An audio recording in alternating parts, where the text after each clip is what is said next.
The judge's ruling comes hours after Governor Pritzker announced President Trump has decided to deploy the Illinois National Guard now to help protect ICE facilities and agents around here.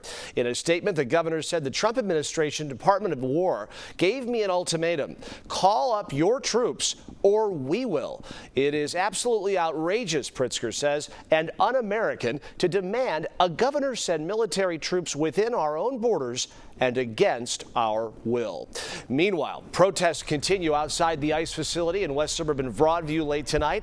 Victor Jacobo is there for us. Victor, we're hearing 5 people have been arrested in Broadview tonight now.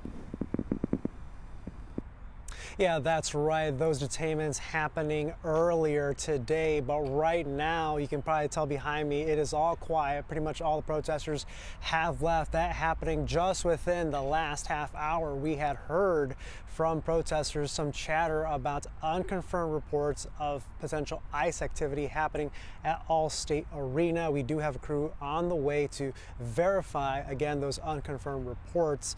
But earlier today, what we did see was a continuation of tensions between protesters and Illinois State Police. That as people brace for the possible presence of National Guard troops here in Illinois. People in the streets Confrontations once again in Broadview between Illinois State Police and protesters. Troopers confined protesters behind concrete barriers as a designated protest area. This is like a very fearful environment right now. Amanda Avila says she felt compelled to come out in protest of ICE action and in support of Chicago's immigrant community. I think I am a little bit feeling like our community is attacked just due to the fact that people can't even work or just go into certain areas without having this fearfulness. Since the start of Operation Midway Blitz, people have clashed with federal agents and Illinois State Police, but now brace for the potential presence of National Guard troops. Governor J.B. Pritzker saying the Trump administration intends to federalize 300 members of the Illinois National Guard.